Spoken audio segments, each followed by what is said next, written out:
믿음과 약속이라는 제목으로 하나님 말씀 전하도록 하겠습니다. 본래 이제 구약 성경은 히브리어로 쓰여졌고 신약은 헬라어, 그리스어로 기록이 되어 있습니다. 근데 이제 그 히브리어로 쓰여진 글을 보면 이 교차 대구법이라고 불리는 아주 독특한 문학적인 구조가 있습니다. 이 교차는 이제 가위를 뜻하는 것인데 이제 X 모양입니다. 그러니까 그 히브리 문학을 보면 히브리어 쓰여진 글들을 보면 글 자체가 X자형으로 되어 있는 걸 볼 수 있습니다. 근데 창세기 18장부터 19장도 이 X 모양으로 짜여져 있습니다. 제가 오늘 한번 표현을 준비했습니다. 보시면 이 X자 모양으로 18장과 19장이 되어 있는데 맨 위에 있는 아브라함이 소돔을 바라보다 라는 내용이 나오는데 18장 16절에 맨 아래 19장 마지막 부분도 아브라함이 소돔을 바라보는 내용으로 끝이 납니다. 또 B 부분 보시면 소돔에 대한 하나님의 생각, 심판하겠다는 생각이 나오는데 B-에 정말로 하나님 생각대로 소돔이 멸망하는 내용이 나옵니다. 또 C 보시면 소돔을 위한 아브라함의 간청이 나오고 아래쪽 C 다시 보시면 소아를 위한 롯의 간청이 나옵니다. 이렇게 유사한 내용이 계속 반복되다가 그 가운데에 소돔의 멸망 예고가 나옵니다. 제가 이제 이걸 구태여 말씀드린 건 뭐냐면 이 교차대구 구조에서 제일 중요한 게 뭐냐면 보통은 이 가운데 있는 내용입니다. 창세기 18장 19장 보시면 소돔에 대한 심판 예고가 이 가장 가운데에 놓여져 있습니다. 이것은 창세기 18장과 19장이 소돔에 대한 심판 예고를 중심으로 이루어져 있음을 저에게 알려줍니다. 그런데 이 심판을 예고한다라는 것은 한편으로 보면 심판을 피할 수 있는 기회를 준다라는 의미입니다. 예를 들어서 요나 선지자가 니느웨에 가서 심판을 예고합니다. 근데 이때 니느웨 사람들이 그 심판에 대한 경고를 듣고 회개하니까 심판을 피할 수 있었습니다. 그래서 결국 심판을 경고한다라는 것은 회개함으로 그 심판을 피하라라는 명령일 수 있습니다. 근데 여기서 아브라함이 아주 중요한 역할을 합니다. 아브라함은 심판받는 소돔 사람들을 위해서 중보 기도를 합니다. 오늘 본문은 소돔의 심판을 예고하러 가는 천사들이 먼저 아브라함의 집을 방문하는 내용입니다. 그러니까 우리가 살아가는 이 세상의 모습이 어떻습니까? 마치 심판받을 소돔과 고모라의 모습과 별로 그렇게 다르지 않은 것 같습니다. 하나님은 지금도 말씀을 통해서 회개하지 않으면 이 세상이 심판을 당하게 될 것을 경고하십니다. 근데 오늘 우리의 역할이 아브라함의 역할과 똑같습니다. 우리도 아브라함처럼 심판받을 수밖에 없는 이 세상 사람들을 위해서 간절히 중보기도해야 할 책임이 있는 것입니다. 이제 이런 의미에서 이제 아브라함이 천사들을 영접하는 오늘 본문이 굉장히 중요한 의미가 있습니다. 오늘 본문을 세 개 부분으로 나눠 살펴볼 텐데 첫 번째 믿음의 자리, 두 번째 믿음의 특징, 세 번째 믿음의 약속입니다. 믿음의 자리, 믿음의 특징, 믿음의 약속입니다. 먼저 믿음의 자리입니다. 1절 여호와께서 마므레의 상수리 나무들이 있는 곳에서 아브라함에게 나타나시니라. 오늘 본문은 여호와 하나님이 아브라함에게 나타나셨다라는 말로 시작이 됩니다. 근데 아시다시피 하나님은 본래 보이지 않으시는 분입니다. 근데 오늘 본문 보시면 하나님이 인간의 모습으로 아브라함에게 나타나십니다.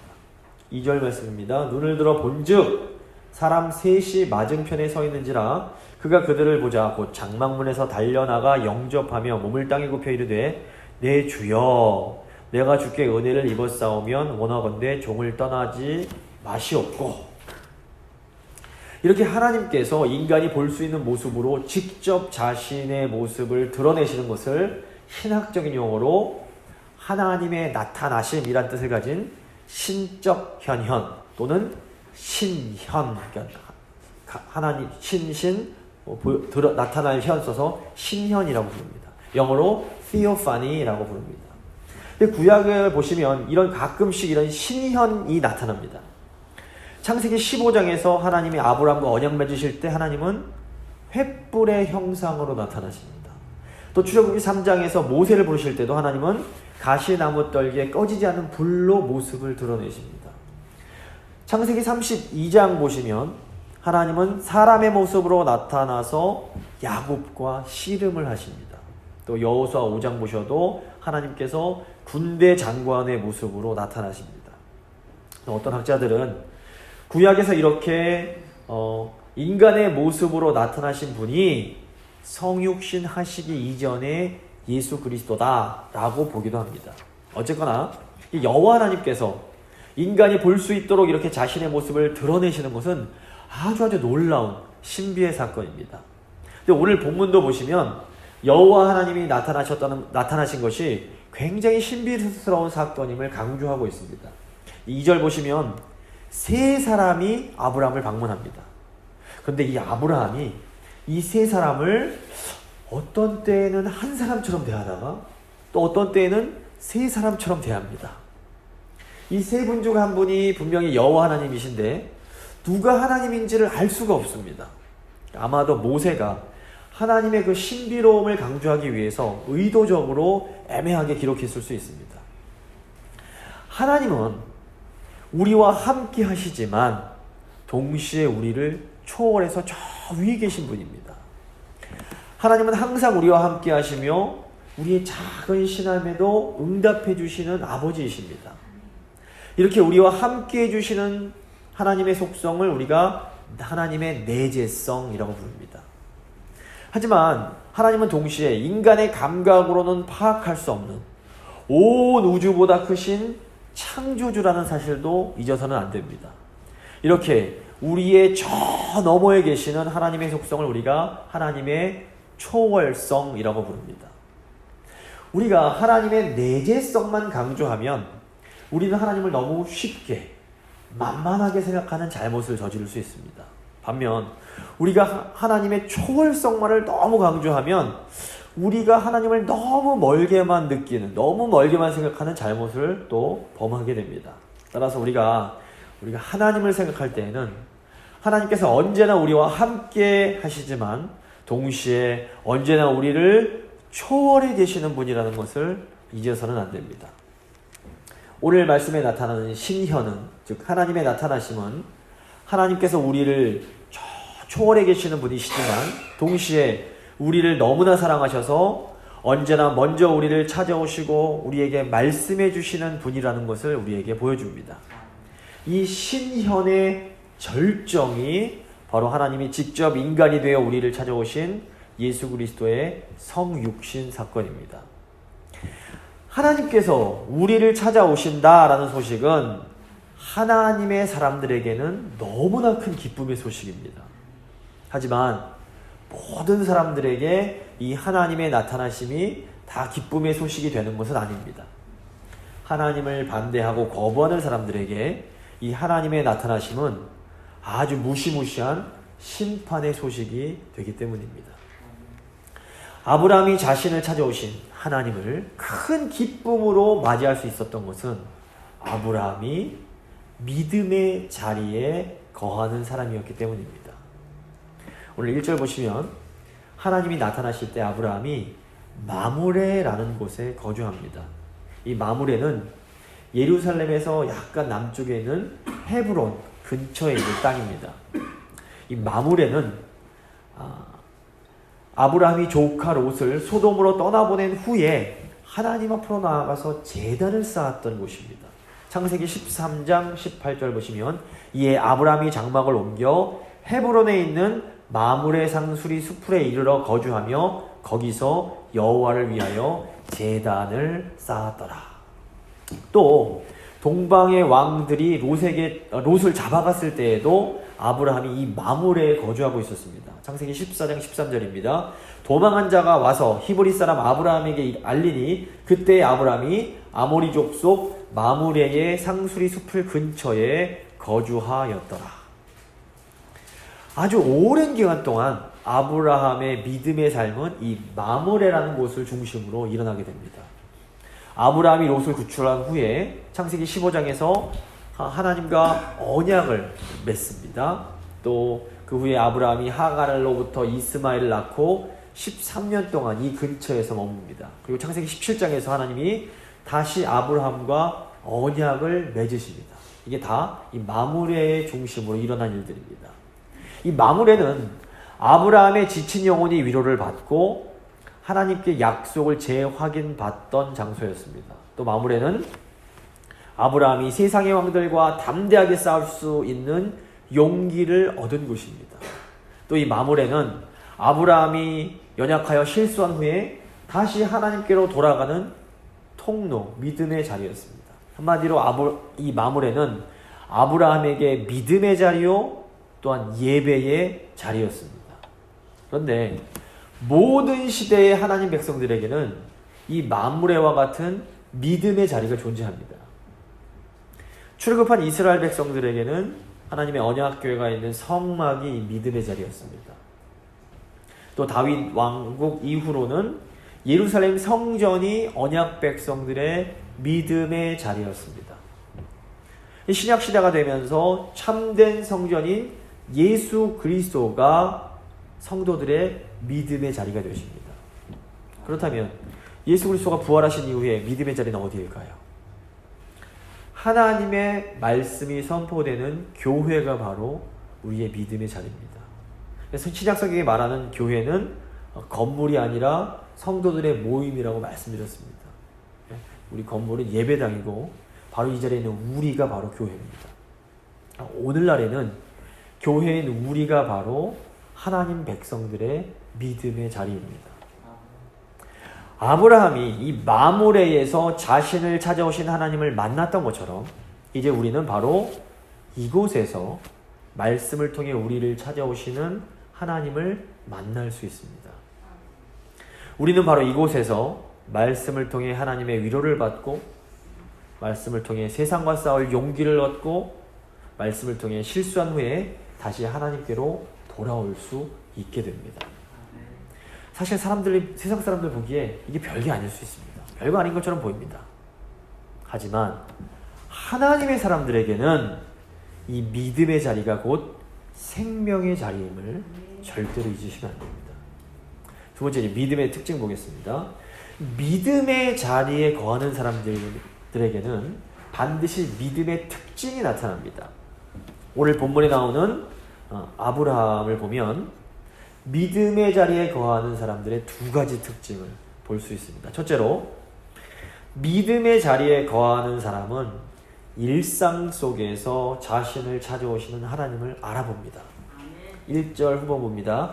날이 뜨거울 때에 그가 장막문에 앉아 있다가 눈을 들어본 즉 사람 셋이 맞은편에 서 있는지라 그가 그들을 보자 곧 장막문에서 달려나가 영접하며 몸을 땅에 굽혀.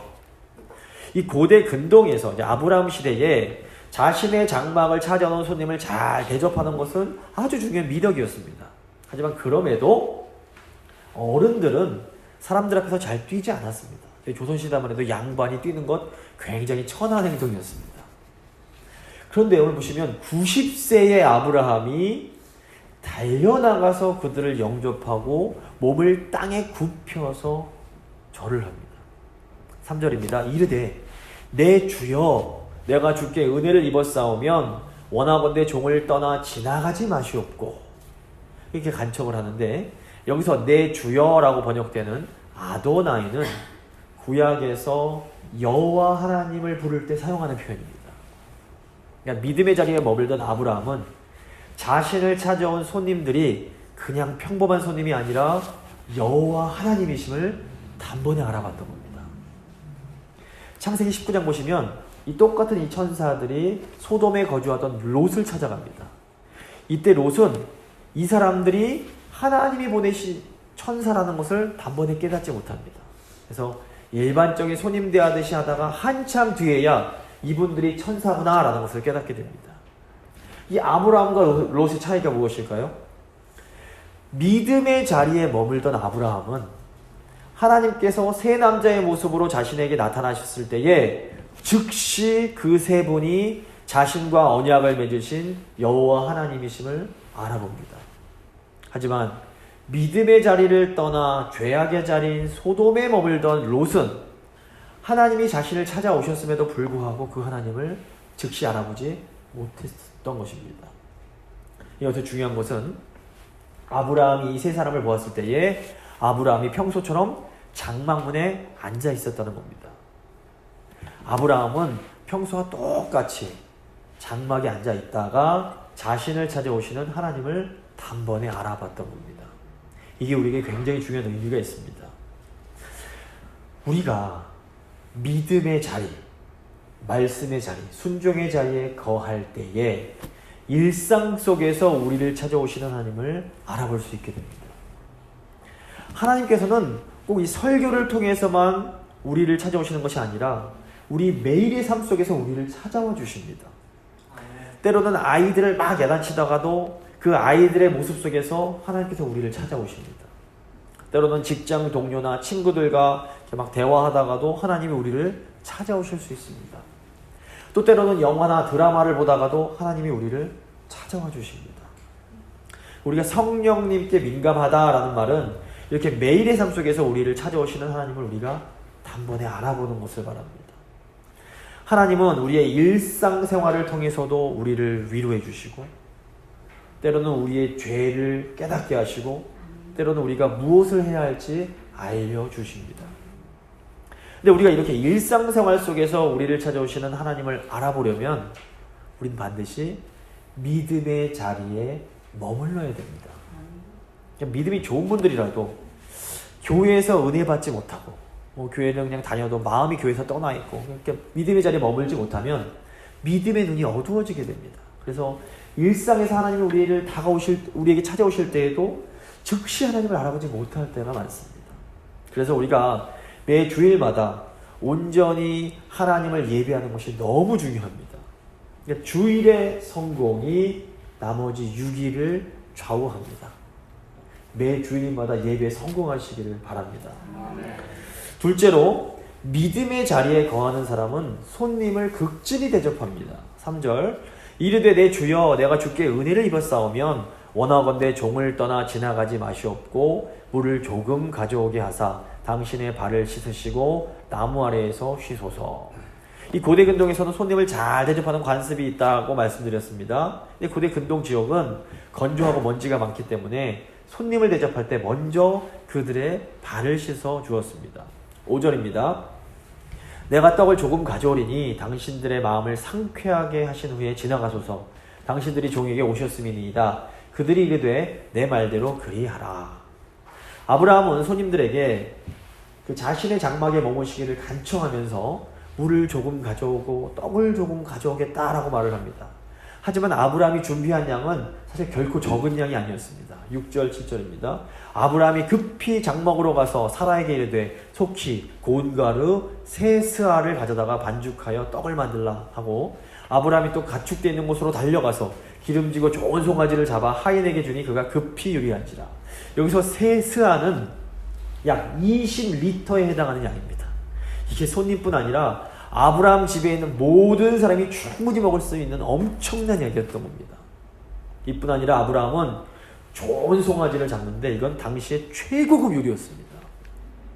8절입니다. 아브라함이 엉긴 젖과 우유와 하인이 요리한 송아지를 가져다가 그들 앞에 차려놓고 나무 아래서 모셔 섬에 그들이 먹으니라.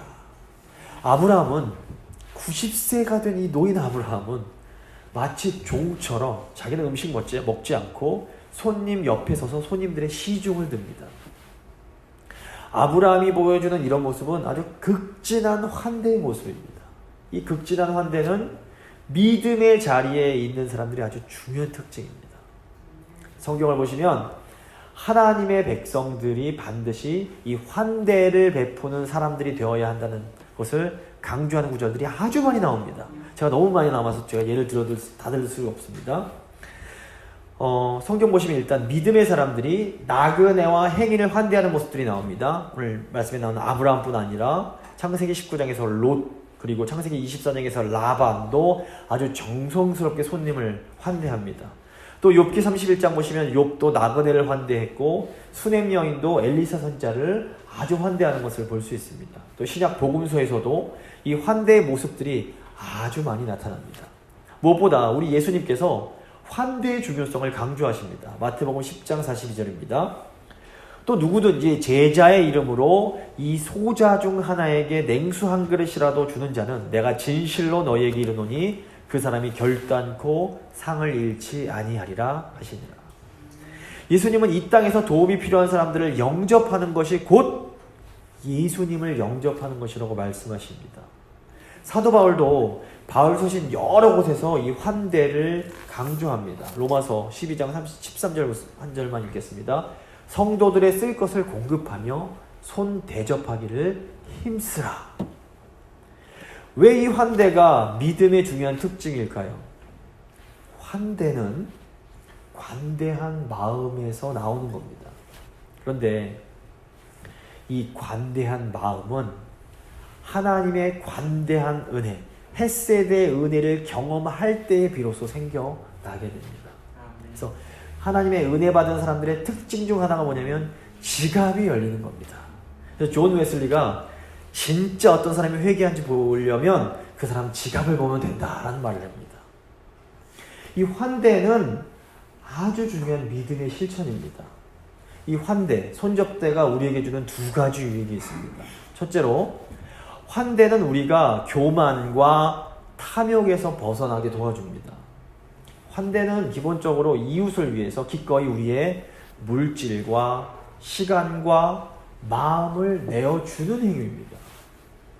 우리는 이 환대라는 믿음의 행동을 통해서 오직 나와 내 가족만을 위해서 내 물질, 내 시간, 내 마음 쓰려는 이런 자기중심적인 죄로부터 벗어날 수 있게 됩니다. 사실상 환대는 돈의 문제가 아니라 마음의 문제입니다. 마음이 있는 사람은 없는 중에라도 콩 한 쪽이라도 이웃에게 베풀 수 있습니다.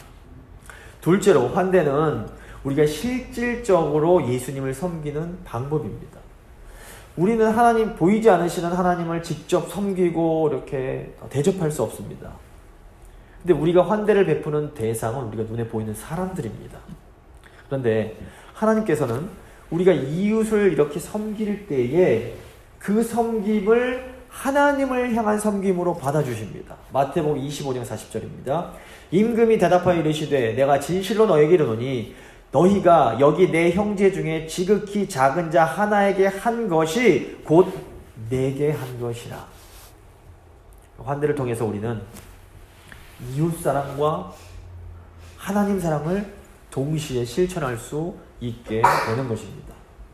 이렇게 믿음의 자리에서 일상에서 우리를 찾아오시는 하나님을 만나고 또 이웃을 환대하는 사람에게 하나님은 놀라운 약속을 허락해 주십니다. 이제 세 번째 믿음의 약속입니다.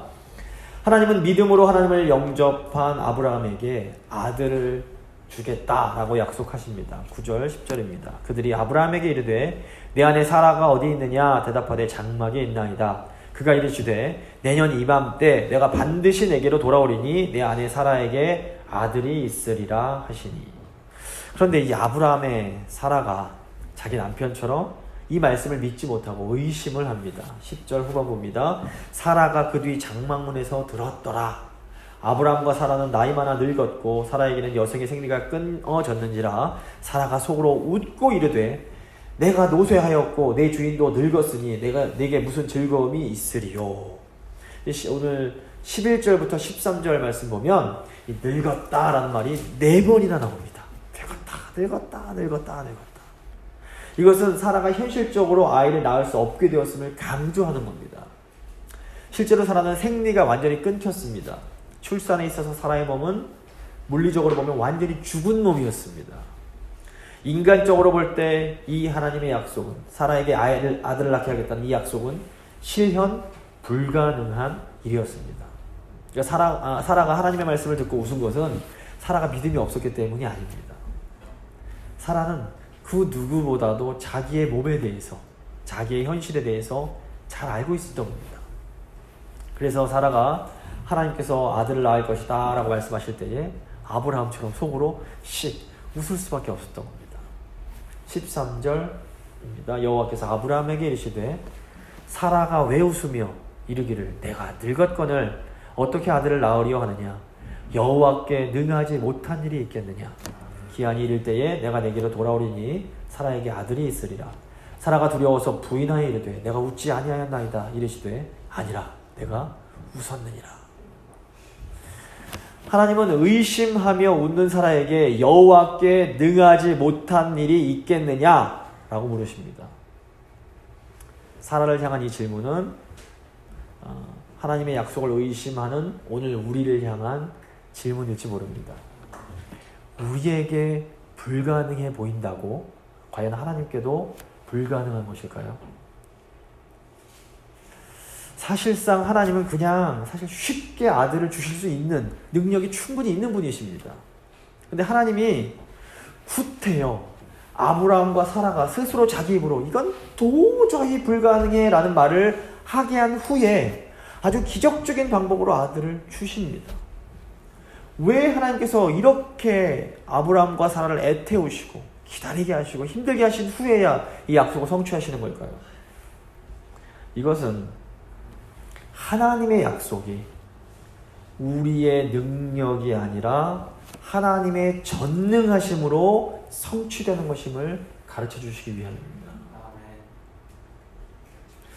하나님의 약속의 성취는 믿음의 사람들에게 주시는 하나님의 은혜의 선물입니다. 선물은 저희가 노력해서 얻는 게 아닙니다. 구원을 저희가 은혜로 받는 것처럼 하나님의 약속의 성취도 선물로 받는 것입니다. 하나님은 하나님께서 아브라함에게 주신 약속은 열방을 축복하는 하나님의 나라에 대한 거였습니다. 근데 이 약속이 성취되려면 반드시 아브라함에게 아들이 있어야 됐습니다.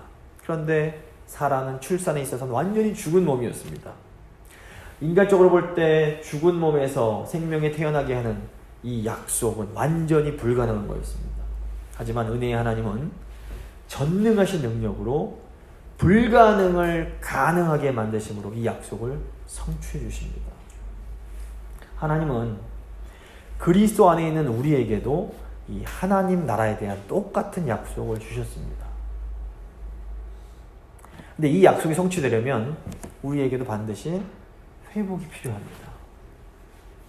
근데 우리 눈으로 보기에 우리 가정과 우리 교회가 회복되는 것 현실적으로 쉽지 않아 보입니다.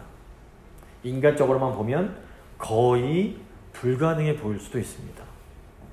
하지만 우리가 믿음의 자리에 거할 때에 하나님은 그 전능하심으로 우리의 불가능을 가능으로 만드시고 하나님의 약속을 성취해 주십니다. 하나님께서 우리 현실을 바라보면서 의심하고 웃고 있는 우리에게 이렇게 물으실지 모릅니다. 여호와께 불가능한 것이 있겠느냐? 우리 어떻게 해야 됩니까? 우린 그냥 믿음의 자리에 머물면서 일상에서 우리를 찾아오시는 하나님을 만나고 또 관대함으로 이웃을 섬기는 삶을 살아가면 됩니다. 그러면 전능하신 하나님께서는 마치 죽은 몸과 같은 우리를 통해서 놀라운 약속을 이루어 주실 것입니다. 그리고 우리가 연약한 믿음에서 나오는 웃음을 하나님의 약속의 성취로 인한 놀라운 기쁨의 웃음으로 하나님께서 바꾸어 주실 것입니다. 이것이 바로 하나님의 약속을 받은 언약 백성인 우리의 참된 소망입니다. 말씀을 마무리 짓겠습니다. 하나님의 사람들에게는 믿음의 자리가 너무너무 중요합니다. 지금 우리가 앉아있는 이곳이 하나님께서 줄로 지어주신 구역, 우리의 믿음의 자리임을 잊지 마시기 바랍니다. 믿음의 자리에 머무는 사람은 일상에서 하나님을 만나고 또 이웃에게 환대를 베풉니다.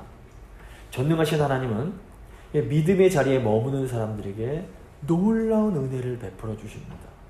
믿음의 자리에 늘 거하심으로 하나님의 약속의 성취를 경험하는 복된 우리 모두가 될 수 있기를 간절히 소망합니다. 아멘. 믿음의 기도 드리시겠습니다.